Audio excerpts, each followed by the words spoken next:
Alors, est-ce que vous vous souvenez dans quelle série on est?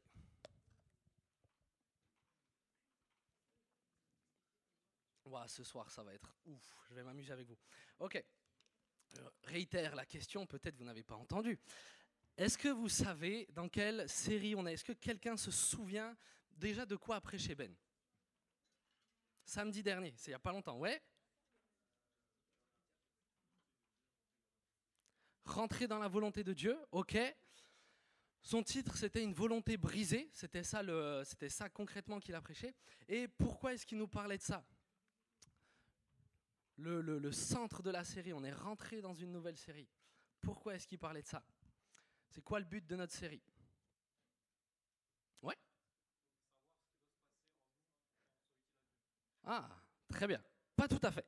Qu'est-ce que Dieu doit faire en nous pour qu'on puisse être utile? Alors même là, moi, ma formulation, c'est pas, je crois, exactement le titre de la série, mais si tu peux nous mettre la slide, si tu l'as. Ce que Dieu doit accomplir en nous pour être utile. Notre thème principal, notre thème de cette série, le but, c'est que nous devenions des jeunes hommes, des jeunes filles utiles à Dieu. Amen? Amen? Ça va devant? Est-ce qu'il y en a qui veulent être utiles dans les mains de Dieu? Ouais? Ok. Il y a quelques mains timides. Ok. Est-ce que quelqu'un veut ne servir à rien? Ok. Merci. Donc, si vous ne voulez pas servir à rien, c'est que vous voulez être utile. Vous avez peut-être été trop timide. Moi, je vais vous parler de garder un esprit enseignable afin d'être utile à Dieu. Mon thème, le thème que je traite ce soir, c'est garder un cœur enseignable, garder un esprit enseignable dans le but d'être utile à Dieu. Et on va voir en quoi l'enseignement et l'utilité est quand même bien lié. Peut-être pour introduire, avec une petite question, est-ce que vous savez pourquoi on met les enfants à l'école? Ou même d'ailleurs vous, pourquoi est-ce que vous allez en cours? Je pense que la majorité d'entre vous, vous êtes encore en cours. Pourquoi vous allez en cours? Pourquoi vous faites ça? Pour apprendre des choses? Ouais. Pourquoi on apprend des choses? Pour Pour travailler? Ok. D'autres réponses? Pour Pour enseigner à notre tour, à notre. Ok, toi tu te projettes de ouf, c'est cool. Ouais. Pour le développement neurologique. Et il y en a, ils sont sûrs, mais tout à fait. Je vais pas dire, je vais pas dire l'inverse. Puis je sens que j'ai arrêté mes cours avant les tiens en tout cas. Ok. Donc moi en tant que parent, je te dirais que je mets mes enfants à l'école aussi pour apprendre. Et juste les amis, il y a un bruit de fond de ouf, c'est-à-dire que vous parlez entre vous, un peu partout, c'est hyper compliqué de prêcher comme ça. Je ne vais pas durer 1000 ans, mais si vous pouvez essayer d'écouter au maximum, même ceux qui sont devant, c'est vous que j'entends le plus, n'est-ce pas? C'est hyper chaud. Ok, je continue. On met les enfants à l'école, vous allez en cours dans le but d'apprendre. J'aimerais peut-être regarder deux positions un petit peu. Il y a deux positions possibles. Normalement, vous, si vous avez choisi de faire des cours, si vous avez choisi de faire des études, c'est que vous avez des projets. Yes? Normalement, on choisit d'apprendre parce qu'il y a quelque chose qu'on veut faire. Oui? On est d'accord là-dessus? On veut apprendre, vous ne faites pas des cours juste pour vous dire je fais des cours, c'est chouette. Normalement, vous avez des objectifs. Alors des fois, à votre âge, on ne sait pas exactement où on se dirige, mais on sait, on voit globalement vers où. Et on sait que par exemple, si tu veux être ingénieur, tu dois avoir un bac plus 5. Donc si ton désir c'est d'être ingénieur, tu vas aller en cours, tu vas faire ton bac, tu vas passer ton bac, tu vas faire bac plus 5 et tu vas rentrer en tant qu'ingénieur. Toi, en tant qu'individu, tu vas chercher à apprendre, tu vas chercher à être enseigné dans le but de faire ce que tu veux. Ok? Et quand je dis faire ce que tu veux, je sais qu'on pourrait entendre ça de manière un peu péjorative, comme si c'est égoïste. C'est pas forcément égoïste. Peut-être que ton rêve, c'est d'aller aider, je sais pas moi, dans des pays pauvres. Ils ont besoin de médecins, ils ont besoin de certaines choses. Eh bien, il va quand même falloir que tu te formes à la médecine. C'est pas un désir égoïste. Tu vas faire tes années d'études, tu vas apprendre, tu vas acquérir des compétences dans le but d'aller dans ces pays pauvres et d'ensuite bénir. Ok? On est ok là-dessus? On apprend on apprend dans le but de rentrer dans ce qu'on veut rentrer. On apprend dans le but de faire quelque chose. Ça, c'est point de vue individuel. Ça, c'est juste pour nous. Maintenant, du point de vue de la société, c'est un petit peu différent. Du point de vue de la société, elle s'en fiche un petit peu ce que tu vas faire. Elle s'en fiche un petit peu de quel choix de carrière tu vas faire. Elle, ce qu'elle veut, c'est que tu sois utile. Yes? qu'une société fonctionne, pour qu'une société marche, elle a besoin que les membres qui la composent, que les citoyens soient des citoyens qui savent faire un minimum quelque chose de leurs 10 doigts ou de leur cerveau. Selon moi, ça sera plutôt les 10 doigts. Certains, c'est plutôt ça sera plutôt le cerveau. Mais elle s'en fiche dans quoi tu diriges. Ce qu'elle veut, c'est que tu aies des compétences. Imaginez un pays rempli d'incompétents. Mais genre, quand je te dis incompétent, c'est incompétent niveau 2000, c'est-à-dire tu sais rien faire, tu sais pas lire, tu sais pas écrire, tu sais pas cultiver la terre, tu sais pas parler, tu sais juste rien faire. Ça n'existe pas un pays comme ça, ouais. Ça peut pas fonctionner un pays comme ça. Un pays va avoir besoin que les membres qui la composent aient des compétences afin que l'économie marche, afin qu'il y ait de la sécurité. On a besoin de pompiers, on a besoin de policiers, on a besoin de tellement de corps de métier. Donc du point de vue de la société, ils veulent que tu apprennes afin d'être utile. Et on va voir que dans le monde spirituel, dans le royaume de Dieu, il y a des très grandes similitudes. Il y a des choses qui sont réellement dans le même esprit. Tout n'est pas pareil, ok, mais il y a des choses réellement comme ça. Si tu veux être utile dans la main de Dieu, il va falloir que tu apprennes. Amen? Oui? Vous êtes avec moi? Ok. Et je fais peut-être tout de suite une petite parenthèse. Peut-être que là, quand je dis apprendre, il y a les gens comme moi qui ne sont pas très scolaires qui disent « mais ça ne me parle pas trop. Moi, apprendre, ce n'est pas mon délire. J'ai arrêté l'école le plus tôt possible. » C'est peut-être ton cas, je ne sais pas. Apprendre, ça peut se faire par plein de manières différentes. Moi, j'ai un de mes fils, il a appris que le feu, ça brûle. Il ne l'a pas appris dans un bouquin, ok? Il a posé sa main sur un fourneau. Maintenant, il sait que le feu, ça brûle. On peut apprendre de plein de manières différentes, ok? Là, on va parler un petit peu des différentes façons dont Dieu veut t'enseigner. Mais apprendre, c'est pas forcément mettre le nez dans un bouquin, c'est pas forcément être studieux. Tout le monde ne l'est pas. On n'a pas tous les mêmes capacités de compréhension. Mais en Dieu, il n'y a pas d'injustice. On est tous capables d'apprendre. Peut-être un exemple voilà, je sais qu'on le cite tout le temps, c'est mon grand-père. C'était vraiment pas quelqu'un de scolaire, ok? C'était vraiment quelqu'un, l'école, je crois qu'il a arrêté, c'était même pas le niveau collège, quoi. Il a pas été en cours. Pourtant, ça a été un homme de Dieu efficace, un homme de Dieu qui a été utile, un homme de Dieu qui a porté du fruit. Donc, c'est absolument pas lié à ta faculté intellectuelle, ça va être lié à autre chose. Et on va voir ensemble. Mon premier point, c'est pourquoi garder un esprit enseignable? Alors là, on pourrait vite dire pour être utile, tu viens de le dire. Alors, oui, tout à fait. Mais on va aller un petit peu plus dans deux aspects qui me semblent être importants quand même. C'est que la connaissance va te protéger.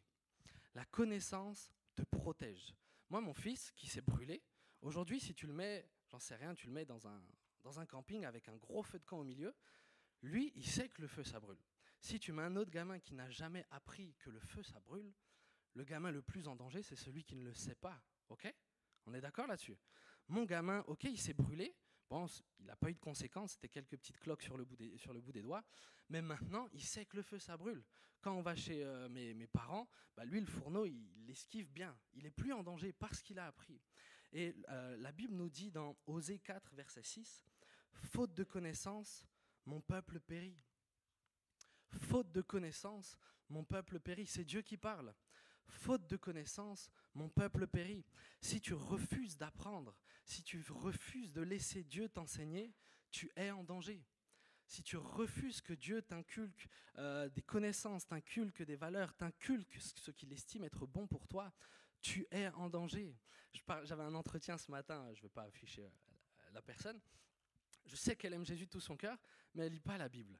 Et à un moment, je commence à lui citer la Bible et je voyais que elle ne savait pas trop de quoi je parlais. Et je lui ai fait cette réflexion-là, je lui ai dit, mais tu es en danger parce que là, je pourrais te raconter n'importe quoi. Je pourrais te dire ce que je veux, tu le croirais parce que tu n'es pas enseigné, tu ne prends pas le temps d'apprendre de la part de Dieu. Et c'est ça qui vous met en danger. Si vous ne cherchez pas à savoir ce que Dieu dit, quelles sont les vraies vérités, si vous ne savez pas ce qu'est la vérité, alors vous risquez d'être ballotté. La Bible parle de ça, d'être ballotté à tout vent de doctrine. Il y a un prétendu prophète qui va faire une super prédication sur YouTube, il va raconter n'importe quoi, mais vous prenez pas le temps d'être enseigné. Et donc vous allez croire ces choses. Et réellement, on voit des dérives, des fois qui sont... on se dit, mais comment c'est possible? Parce que les personnes ne sont pas enseignées. David dira « Je serre ta parole dans mon cœur afin de ne pas pécher contre toi ». Quel est le rapport avec le fait d'être utile ? Mon ami, si tu péris spirituellement, ça va être difficile d'être utile à Dieu. Yes ? Si tu quittes la foi, si tu quittes Jésus, tu ne vas pas pouvoir être d'une grande utilité au royaume de Dieu. La connaissance va te protéger. La connaissance de Dieu, la connaissance de sa pensée, la connaissance de ce qu'il veut pour toi, ça va être un refuge pour toi, ça va être une ancre. Parce que peu importe ce que les gens vont venir te dire, toi tu vas être dans un endroit safe. C'est la parole de Dieu, c'est la vérité. Amen ? Amen ? Amen, amen. La connaissance, deuxième point, la connaissance au service de la foi. La connaissance au service de la foi. Il y a quelque chose, il y a une valeur que Jésus aime. Du coup, je l'ai dit. Il y a quelque chose que Jésus cherche. Il y a quelque chose que... On parle beaucoup de l'amour, mais un thème qui est tellement récurrent dans la Bible, ça va être la foi. La foi. Jésus cherche des gens de foi. On va voir qu'à un moment, il y a un centenier qui va venir devant Jésus et qui va dire... il va faire une déclaration qui va étonner Jésus. La Bible nous dit que Jésus a été étonné. Et il va dire après, mais dans tout Israël, je n'ai pas trouvé quelqu'un avec une aussi grande foi. S'il n'a pas trouvé quelqu'un avec une aussi grande foi, c'est qu'il a cherché. Ok ? Jésus cherche des gens qui ont la foi. Et la foi, je ne sais pas si on vous l'a déjà dit, peut-être que oui, mais tu as foi parce que tu sais. La foi vient d'une connaissance. Oui ? La foi vient, j'en vois certains, ils hésitent un petit peu. Ah bon, c'est pas un cadeau ? Non. La foi vient d'une connaissance. Vous nous avez déjà vu imposer les mains aux malades. Oui ? Pourquoi est-ce qu'on impose les mains aux malades ? Pourquoi je fais ça ? Quoi ? Ouais. Par la parole, ok. Quelqu'un sait, ouais ? Ok, c'est écrit où ? On te l'a dit ou tu l'as lu ? Ah, bon. Déjà... Amen. Ok, il l'a cité. Ils imposeront les mains aux malades et les malades seront guéris. Pourquoi est-ce que j'ai foi quand j'impose les mains ? Mais parce que je sais que Dieu a donné un principe. Ils imposeront les mains aux malades et les malades seront guéris. C'est pour ça que je le fais. En soi, imposer les mains, la Bible va aussi parler de l'onction d'huile. C'est des principes en soi. Pourquoi ça ? Peut-être j'aurais pu venir te faire... Ouais, tu viens devant et je te dis, écoute, tu bois un verre de lait, tu tournes cette fois et tu dis au nom de Jésus et tu seras guéri. Mais si je te fais faire ça, alors vous avez l'habitude, vous avez été enseigné par rapport à la guérison, mais en soi, boire un verre de lait, c'est pas plus bizarre que de te mettre de l'huile sur le front, non ? Mais on met de l'huile parce que la Bible parle de l'onction d'huile. On a foi en quelque chose, on a foi dans la guérison des malades parce que la Bible en parle. Moi, j'ai foi que Jésus pourvoit à mes besoins, mais pas parce que je me dis c'est le rôle de Dieu. J'ai foi parce que la parole va me le dire. Ok ? Ta foi va venir d'une connaissance que tu as. Et quand je dis connaissance, pour moi, il ne faut pas confondre savoir et comprendre. Je ne suis pas en train de te dire que je comprends Dieu. Ok ?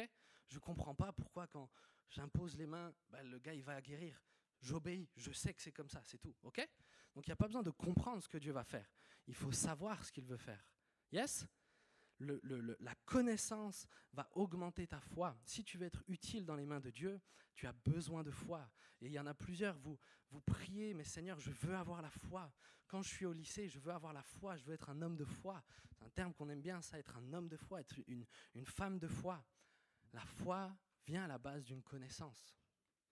Tu as besoin d'apprendre encore à connaître Dieu.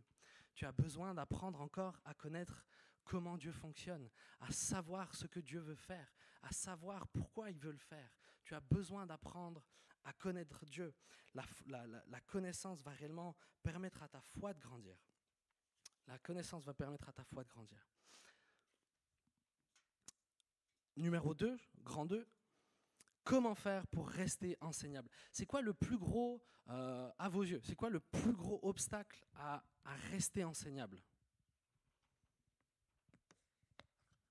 Ouais.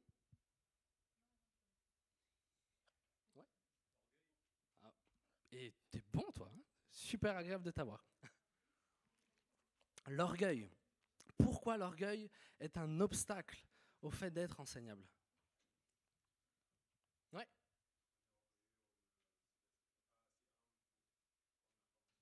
Ouais. Ok. Quand on est orgueilleux, Bon, en fait, finalement, quand on est orgueilleux, on pense un peu tout savoir. Et les amis, je vous fais cette confidence, vous êtes beaucoup plus orgueilleux que vous l'imaginez. Je sais qu'il y en a certains, vous êtes sûrs d'être assez humbles et tout ça. Les amis, vous êtes bien plus orgueilleux que vous l'imaginez. Je suis bien plus orgueilleux que je l'imagine. Plus j'avance avec Dieu, plus je réalise combien je suis orgueilleux, combien de choses j'estime savoir. Et puis d'un coup, on est face aux réalités, on se dit, mais en fait, je ne connaissais rien du tout.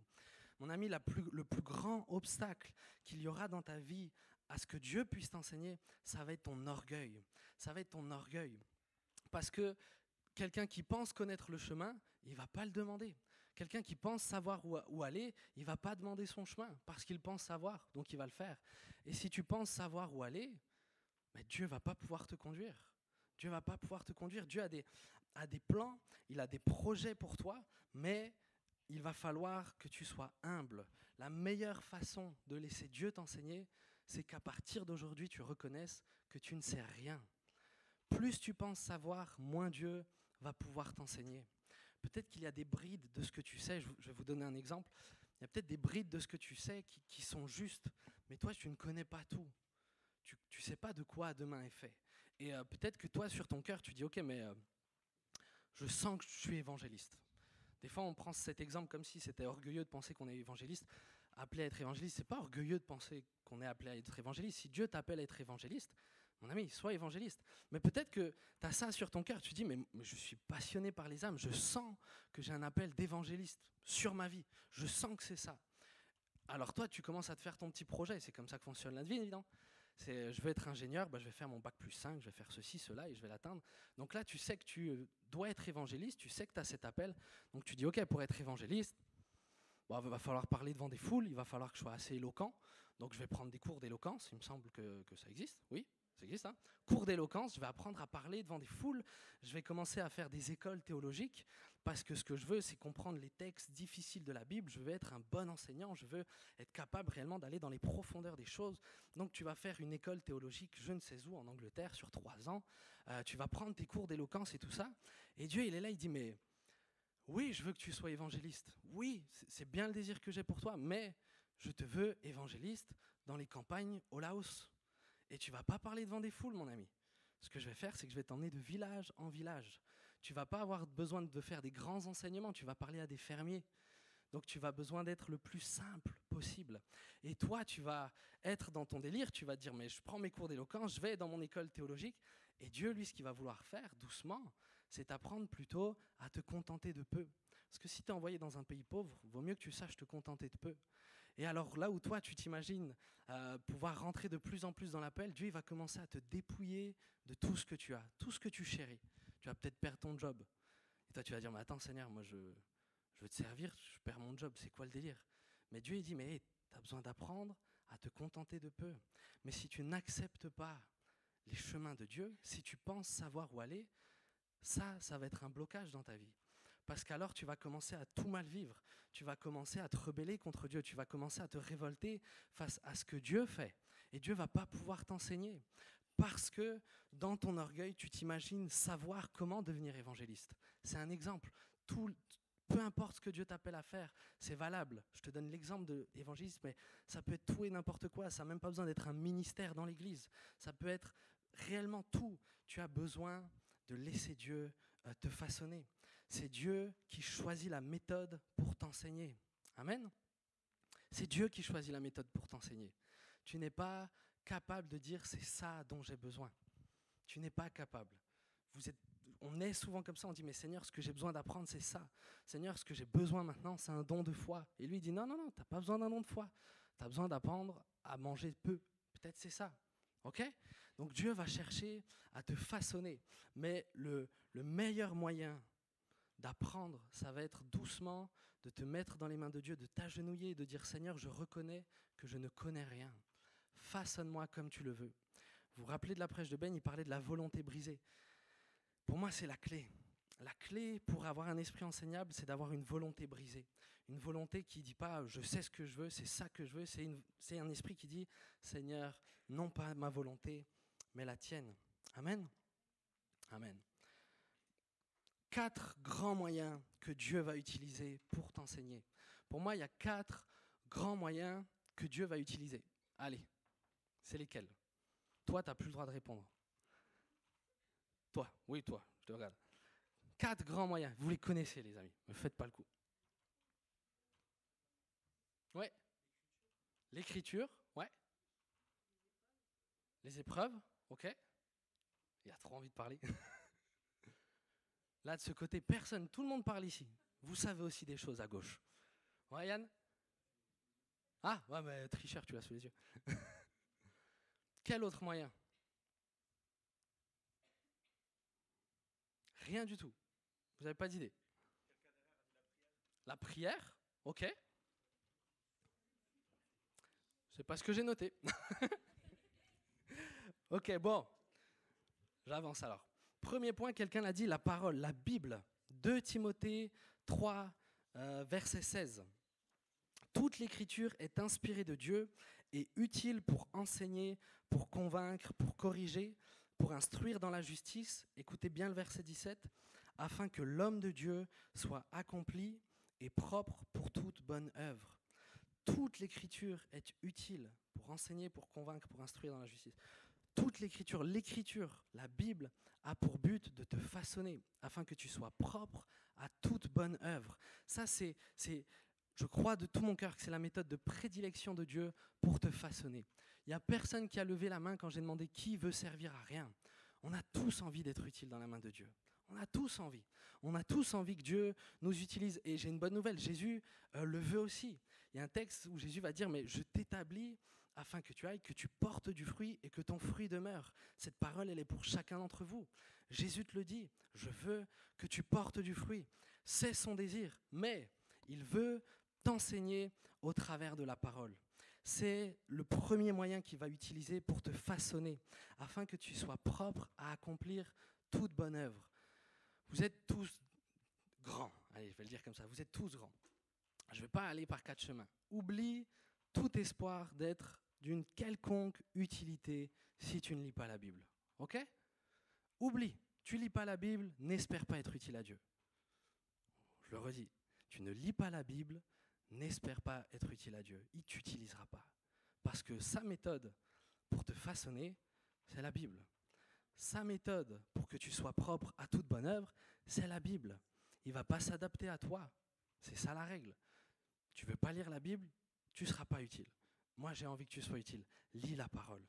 Lis la parole. Commence à chérir la parole. Si tu as du mal à lire la parole, demande-lui de l'aide. Il va t'aider. Des fois, c'est difficile. Il n'y a pas longtemps, il y a un gars qui m'a fait mal au cœur. Sincèrement, il m'a fait mal au cœur. Je crois qu'il a entre 35 et 40 ans. Je ne saurais pas quel âge il a exactement. Mais il m'appelle et il me dit, Mike, j'aimerais qu'on se voit, j'aimerais qu'on discute. Et il va me dire, j'ai grandi dans l'église. J'ai grandi dans l'église et j'aime Jésus. Et je sais qu'il est sincère. Je sais qu'il aime Jésus. Et il me dit, ça fait tellement d'années que je suis dans l'église, ça fait tellement d'années que je cherche à servir Jésus. Mais j'ai ce fichu caractère qui ne me lâche pas. J'ai ce fichu caractère. Dès que ça ne va pas, il s'emporte. Et le peu de choses qu'il va commencer à construire, son fichu caractère va à chaque fois le détruire. Et c'est exactement ça pour tous ceux qui... On a tous besoin d'être changés, on a tous besoin que Dieu nous façonne, mais on va essayer de construire quelque chose, et puis notre nous va venir le détruire. Et il me disait ça, le gars, il était dégoûté parce qu'il voyait tous ceux avec qui il a grandi, les autres, ils servent Dieu. Les autres sont devenus des serviteurs utiles dans la main de Dieu. Et lui toujours pas en fait, après, je sais rien, 30 ans, ça fait 30, 40 ans qu'il connaît Dieu. Et il était désespéré en discutant avec lui, je me rends compte qu'il lit pas la parole. Il lit pas la parole, il ne la lit pas, il dit, j'ai du mal à lire, j'aime pas lire, etc. Mais je lui dis, mais ça, tu pourras pas avancer comme ça, tu ne pourras pas être utile dans la main de Dieu si tu commences pas à lire la parole. Et il va même me dire qu'il a fait des camps, des colos, tout le monde, il me l'a dit comme ça, il m'a dit les autres, ils recevaient des paroles de connaissance de ouf, tu vas faire ceci, tu vas faire cela. Et des fois, l'homme de Dieu venait vers lui et il lui disait juste, lis ta Bible. Et il passe au prochain. Et lui, il était en mode, quoi? Pourquoi ils ont des paroles de ouf? Moi, c'est juste, tu lis ta Bible. Mais parce que c'est la clé. Et là, il m'a réécrit il n'y a pas longtemps, enfin je l'avais vu, il m'a dit, Mike, depuis, je lis ma Bible, je ne suis plus le même homme. Je suis transformé. Dieu l'a transformé simplement parce qu'il a dit, ok, mais J'ai compris. Ouais, il a mis 30 ans à le comprendre, mais j'ai compris que c'est au travers de la parole que tu veux m'enseigner. C'est au travers de la parole que tu veux me façonner. Donc, sincèrement, j'aimerais pas avoir un entretien avec vous quand vous aurez 40 ans pour que vous me dites, écoute, j'ai servi à rien. J'ai 40 ans et j'ai toujours rien fait. Franchement, ça me ferait mal au cœur. Prends la parole. On le dit à chaque prédication, mais je le redis encore aujourd'hui. Prends la parole. Deuxièmement, c'est notre chère Mché qui l'a dit. Elle va dire les épreuves, je crois que tu as dit les épreuves, la vie en général. Dieu utilise la vie pour t'enseigner. La vie est une bonne enseignante. La vie est une bonne enseignante. Il y a un terme, il n'est pas biblique, mais on appelle ça la providence. Est-ce que quelqu'un a déjà entendu parler de la providence ? Oui, quelques mains, c'est chouette. La providence, je vous donne la définition, c'est le sage gouvernement de Dieu sur la création. Le sage gouvernement de Dieu sur la création. Autrement dit, ce qui se passe sur terre, Dieu le gouverne. Ok ? J'affirme, je le crois de tout mon cœur, et j'affirme qu'il n'y a pas un seul grain de poussière qui voltige sans que Dieu ne le permette. Il n'y a rien sur terre, rien, absolument rien, qui se passe sans que Dieu ne le permette. Il n'y a rien qui va au hasard, rien qui se passe. Il n'y a absolument rien. Dieu gouverne toutes choses. Dieu gouverne les grandes choses comme les petites choses. Dieu a sa main sur absolument tout. Et il y a une bonne nouvelle pour toi, c'est que si tu lui as donné ta vie, la Bible dit que Dieu va faire concourir toutes choses au bien de ceux qui aiment Dieu. Amen. Vous connaissez ce verset ? Ouais. Qu'est-ce que ça veut dire ? Tout ce qui va se passer dans ta vie, tout ce qui va arriver sur terre, absolument tout sera dans le but de te bénir. Absolument tout. Rien n'est au hasard. Rien n'est au hasard. Et Dieu va utiliser la vie pour t'enseigner. Dieu va utiliser la vie pour te donner des clés. Mais toi, il faut que tu sois attentif. Et j'ai donné l'exemple, et on va peut-être revenir après sur l'exemple que je vous donnais de l'évangéliste qui part au Laos. Mais il y a des fois, on ne va pas comprendre ce que Dieu va faire. Des fois, on ne comprend pas ce qui se passe dans nos vies. Moi, il y a des moments où je vous dis, je priais, mais Dieu, fais-moi avancer avec toi. Et ce que je constatais, c'était que je régressais. Je disais, mais Dieu, c'est quoi le délire ? Pourquoi j'ai des angoisses alors que je te sers ? Normalement, ce n'est pas la paix. Et on ne comprend pas. Dieu, il est en train de nous enseigner des choses. Si tu as confié ta vie en Dieu, il faut maintenant que tu crois et que tu l'imprimes dans ton crâne. Toute chose va concourir à ton bien. Toute chose. Dieu a envie que l'Église soit utile. Dieu va absolument mettre toute la terre en branle pour que l'Église soit utile entre ses mains. Toutes les circonstances seront faites pour que l'Église soit le plus utile possible. Il faut qu'on le comprenne. Il n'y a rien dans ta vie qui va se passer sans que Dieu n'ait son mot à dire là-dessus. Et ça va réellement influencer toute ta vie. On dit que Dieu est le divin potier. Yes ? Divin potier, vous avez déjà entendu, il y a des chants d'ailleurs qui le savent. Jésus, tu es le potier. Ok, oh, ça va être un bon chant de fin, ça. Tu vois. Ouais, on dit que Dieu est le divin potier. Le potier, ça se passe comment ? Il va prendre son argile, il va le mettre sur un, je sais pas comment ça s'appelle, un tour d'argile, un truc qui tourne. En tout cas, ça tourne, et ça doit tourner vite. Et avec le fait que ça tourne, le potier va doucement mettre la pression, il va mettre la pression sur l'argile et doucement le vase va se façonner. Yes ? Vous avez déjà vu des vidéos comme ça ? C'est super satisfaisant à regarder. Mais il fait son vase, le vase il prend forme et ça parce que ça tourne. Et c'est exactement aussi comme ça que Dieu fonctionne avec nous. On est dans ce monde et ce monde tourne et il n'est pas prêt de s'arrêter de tourner. Une journée laisse place à une autre, 24 heures laisse place à un autre 24 heures et tu auras beau faire ce que tu veux, le temps ne va pas t'attendre. Le temps va continuer à filer. Et on est dans ce monde qui tourne, et Dieu, ça va être au travers des circonstances. Les circonstances vont être comme les mains du potier qu'il va utiliser pour te façonner. On a tous une vie. Il y avait Lucas Fink, il est monté à intercéder pour moi, je crois, mais il aura eu, par exemple, une enfance difficile. Une enfance que j'estime en tout cas être bien plus difficile que la mienne. À travers de ça, Dieu l'a façonné. Dieu lui a fait apprendre certaines choses. Il a eu très jeune une maturité bien plus grande que moi au même âge, parce qu'il a dû apprendre à se débrouiller, il a dû apprendre certaines choses. Et c'est la vie, c'est au travers de la vie qui va être façonné. Et Dieu utilise la vie pour te façonner. Et les épreuves, Mché disait les épreuves, c'est vrai que dans la Bible, on voit souvent particulièrement les épreuves nous travailler.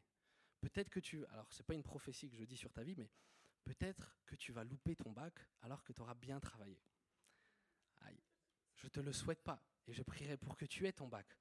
Mais mon ami, si tu as fait ta part, si tu as travaillé et que tu loupes ton bac, ne commence pas à te mettre à pleurer, à te mettre dans tous tes états. Effectivement, a priori, c'est une nouvelle compliquée, mais Dieu est en train de te façonner au travers de ça. Je crois de tout mon cœur qu'un chrétien n'a pas à subir la vie. Trop souvent, on agit comme si on subissait la vie, comme si les attaques étaient là pour nous détruire. Tu es dans les mains du divin potier. Et le divin potier est simplement en train de faire de toi le plus beau vase possible.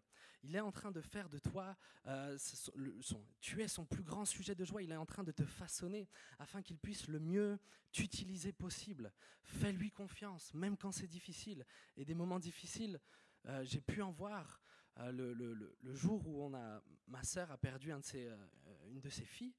Et le jour de l'enterrement, quand on a mis cet enfant dans le cercueil, c'était un moment extrêmement difficile. Il y aurait eu deux possibilités. On pouvait se rebeller face à Dieu. Pourquoi tu fais ça? On te sert, on te donne notre temps, on te donne notre vie, et tu prends nos enfants, tu prends nos nièces. C'est quoi? C'est pas l'attitude qu'on a eue. C'est pas l'attitude particulièrement. Moi, je veux surtout mettre peut-être plus en valeur ma sœur et mon beau-frère. Ils se sont mis à genoux. Ils ont dit, Seigneur, c'est ta volonté. Tu donnes et tu reprends. Tu donnes et tu reprends. Et quand tu parles avec eux de ce qui s'est passé là, c'est une des choses dans leur vie qui leur a le plus appris à connaître Dieu et à se connaître soi-même. Dieu va utiliser la vie pour te façonner. Quand c'est dur, mon ami, ne subis pas.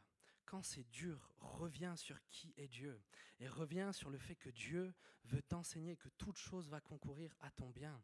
Si tu commences à te plaindre, tu as le droit de dire que c'est dur à Dieu. Ok, je ne suis pas en train de dire qu'on n'a pas le droit de pleurer. On a pleuré. Mais au bout d'un moment, on a accepté aussi de dire, Seigneur, tu es souverain. Tu fais ce que tu veux, littéralement, tu fais ce que tu veux. C'est toi qui sais. Donc on se soumet à toi. Dans la vie, vous allez traverser des moments difficiles. C'est une promesse que je vous fais. La vie va avoir des moments compliqués pour vous. Apprenez à vous confier en Dieu. Apprenez à vous rappeler que Dieu est bon. Apprenez à écouter et à accepter d'être enseigné. Fermez pas votre oreille. Ne vous rebellez pas, ne vous endurcissez pas, ne rentrez pas dans l'apitoiement, dans l'abattement, parce qu'alors Dieu ne pourra plus vous façonner. Avoir un cœur enseignable, avoir un esprit enseignable, c'est avoir cet esprit qui accepte ce qui se passe dans ta vie, même quand ce n'est pas ce que tu as envie. Amen. Cette partie, c'était la plus dure. Ok, je continue. L'Église. Dieu va utiliser l'Église. Vous n'avez pas dit l'Église. L'Église, tenez, on va tout de suite lire le verset, on ne va pas perdre de temps. Éphésiens 4, 11, verset 13. Et il a donné les uns comme apôtres, les autres comme prophètes, les autres comme évangélistes, les autres comme pasteurs et docteurs, pour le perfectionnement des saints, en vue de l'œuvre du ministère et de l'édification du corps de Christ, jusqu'à ce que nous soyons tous parvenus à l'unité de la foi et à la connaissance du Fils de Dieu, à la mesure de la stature parfaite de Christ. Jésus, c'est Dieu qui a inventé l'Église. Dieu a inventé l'Église et il a mis dans l'Église des responsables. Il a mis des pasteurs, des prophètes, des apôtres, des docteurs, des enseignants et des personnes qui ne sont pas dans le ministère non plus. Les ministères sont là pour nous aider, pour nous instruire, pour nous donner des conseils. Je crois que je vous l'avais déjà dit, il y a un gars une fois qui est venu me demander un conseil, c'est chouette, il a fait la démarche de me demander conseil. Je lui ai dit, mon gars, fais pas ça, tu vas te tirer une balle dans le pied. Il est revenu un mois plus tard vers moi en me disant, hey, t'avais raison, je me suis vraiment mis une balle dans le pied. Je me dis, mais mec, juste si tu m'avais écouté en fait. C'est-à-dire que nous, là, les responsables, on est là pour vous donner on est là pour vous conseiller, ok? Les pasteurs, dans les prédications, dans ces moments-là, ils sont là pour aussi vous enseigner la parole, vous enseigner ce que Dieu leur met sur le cœur. Et d'ailleurs, je n'avais pas prévu de faire ça, je fais une petite parenthèse. Les pasteurs, même nous les responsables, quand on prêche, on prie avant, ok? On prie Dieu, parle-nous pour vous. C'est-à-dire qu'on prend du temps à dire au Saint-Esprit, Seigneur, s'il te plaît, parle-moi pour que ce que je vais dire, c'est ce dont ils ont besoin. Un berger, son rôle, ça va être de donner le pain dont vous avez besoin. Ok? N'allez pas chercher votre nourriture partout sur le net. écoutez déjà les prédications qui sont faites à l'église, écoutez déjà les prédications de personnes qui demandent à Dieu, mais Seigneur, donne-moi une parole pour eux. Les pasteurs ici prient pour que leur prédication soit ce dont vous avez besoin. Si déjà vous mettez en pratique ce que vous entendez ici, sincèrement, il y a déjà du taf. Il n'y a pas besoin d'aller se nourrir partout ailleurs. Ok ? Je ferme la parenthèse. Ok. L'église, elle est là pour ça. L'église, elle est là pour t'équiper. L'église, elle est là pour prier pour toi, pour te communiquer des dons. Dieu va aussi t'apprendre peut-être la patience. Tu vas commencer à servir. La personne qui sert avec toi est insupportable. Dieu va t'apprendre la patience en servant avec cette personne. Et quand tu travailles avec quelqu'un d'insupportable, ça ne sert à rien de dire à Dieu, Seigneur, s'il te plaît, foudroie-la maintenant cette personne sur place. Non, dis-lui, Seigneur, apprends-moi la patience. Apprends-moi la patience. Dieu veut réellement utiliser l'Église. Donc fréquente l'Église. Je ne sais pas si vous êtes tous dans des connexions. Enfin, plutôt si, je sais que vous n'êtes pas tous dans des connexions. Fréquentez les connexions. Rejoignez une connexion. Ça, c'est des groupes dans lesquels on s'édifie les uns les autres. C'est ça l'Église. On prie les uns pour les autres, on se supporte, on essaye en tout cas plus ou moins de se supporter. Certains, c'est plus facile que d'autres. Mais ça, c'est l'Église. Dieu veut utiliser l'Église pour te façonner. Quand tu viens ici, ne viens pas juste te dire « je veux passer un bon moment ». Dis à Dieu « Hey, Seigneur, il y a peut-être quelque chose que tu veux m'apprendre ce soir. Il y a peut-être quelque chose que tu veux me montrer au travers d'un frère, d'une sœur. Donne-moi d'être attentif. Donne-moi d'être attentif. » Parce que Dieu a mis l'Église, et c'est ce qu'on a lu, dans le but de vous former afin que vous rentriez dans les œuvres. Amen ? Amen. Dernier point, dernier point, je ne vais pas m'étendre là-dessus, on prêche souvent là-dessus. Quatrièmement, c'est l'Esprit de Dieu. Jean 14, versets 23-25, Jésus lui répondit, « Si quelqu'un m'aime, il gardera ma parole et mon Père l'aimera. Nous viendrons à lui et nous ferons notre demeure chez lui. Celui qui ne m'aime pas ne garde point mes paroles, et la parole que vous entendez n'est pas de moi, mais du Père qui m'a envoyé. Je vous ai dit toutes ces choses pendant que je demeure avec vous. Mais le Consolateur, l'Esprit Saint, que le Père enverra en mon nom, vous enseignera toutes choses et vous rappellera tout ce que je vous ai dit.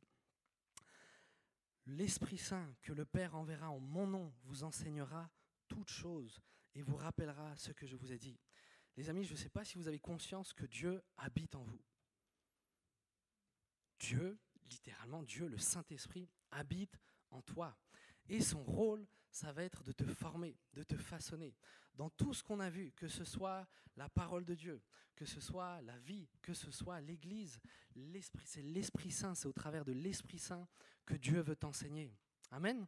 Quand tu lis la Bible, prie. Demande au Saint-Esprit, Saint-Esprit, enseigne-moi.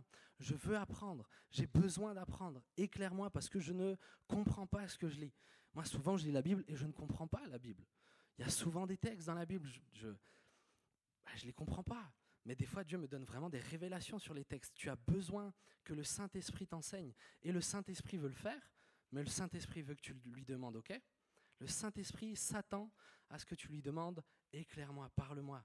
Quand tu vas vivre ta vie de tous les jours, avant de commencer ta journée, prie.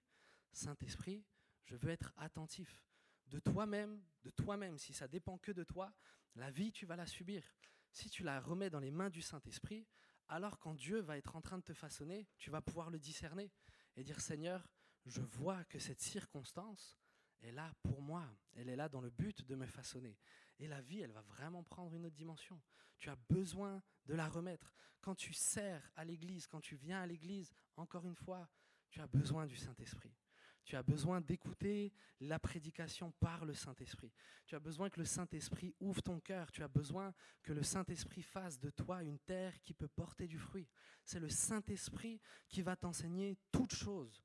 Le texte, il dit toutes choses. Réellement tout ce que Dieu veut t'apprendre, il veut le faire au travers aussi de son esprit. Amen. Amen. J'ai oublié de mettre mon chrono, je ne sais pas depuis combien de temps je prêche. 2 heures. Aïe. 40, ok. 40. Ben, je conclue alors. Ouais, je conclue. Peut-être si l'équipe veut monter. Je vais conclure. Si tu veux être utile au Seigneur, il est absolument nécessaire que tu le laisses lui te façonner. Ma conclusion, c'est finalement un peu un résumé de ce que j'ai dit dans la prêche. Tu as besoin de t'abandonner. Un esprit enseignable, c'est un esprit qui s'abandonne. Abandonne. Abandonne-toi dans les mains de Dieu. Abandonne-toi en Dieu. Abandonne-toi en sa bonté. Abandonne-toi dans le fait qu'il est le divin potier.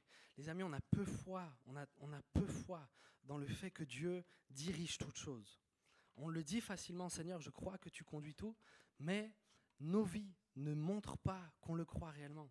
Dieu va conduire chacune de tes journées, chaque heure, chaque minute. Dieu a son mot à dire. Et si réellement tu veux devenir quelqu'un d'utile dans la main de Dieu, si réellement tu veux être utile dans la main de Dieu, tu as besoin d'arrêter de toi-même diriger ta vie. Un esprit enseignable, c'est, je crois, de tout mon cœur avant tout, une attitude. C'est une attitude d'abandon, une attitude qui reconnaît humblement, Seigneur, je ne sais rien.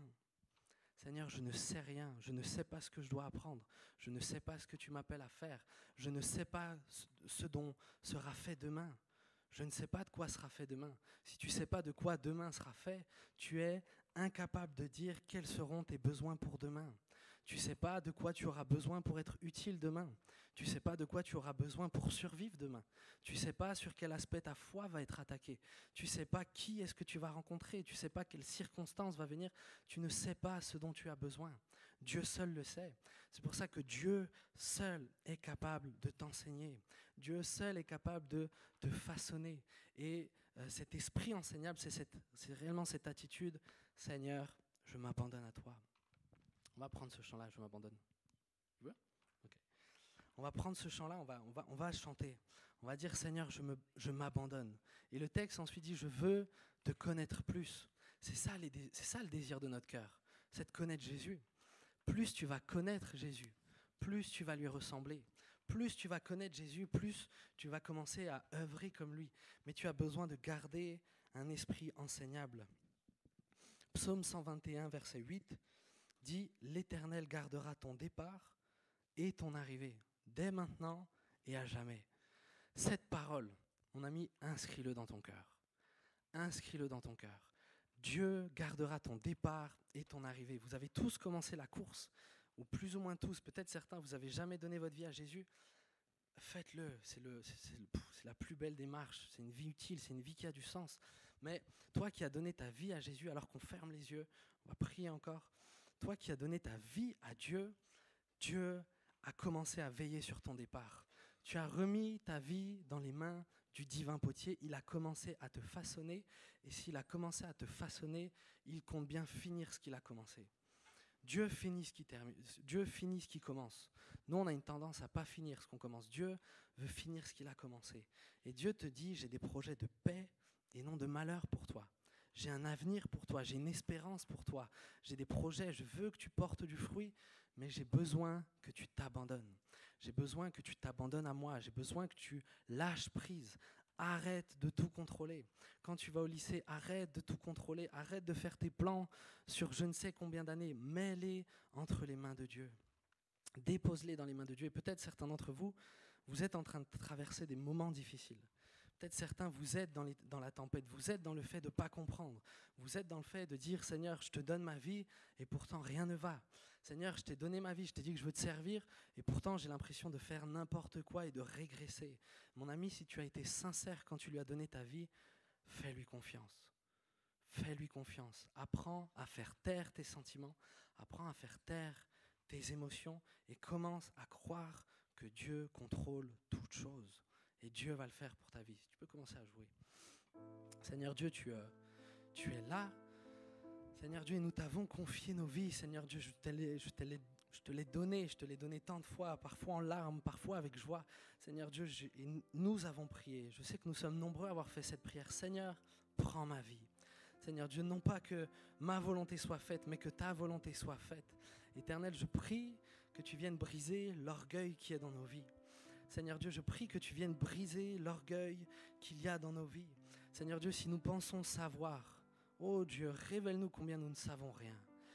Seigneur, donne-nous un cœur, Seigneur Dieu, qui reconnaît qu'il ne sait rien.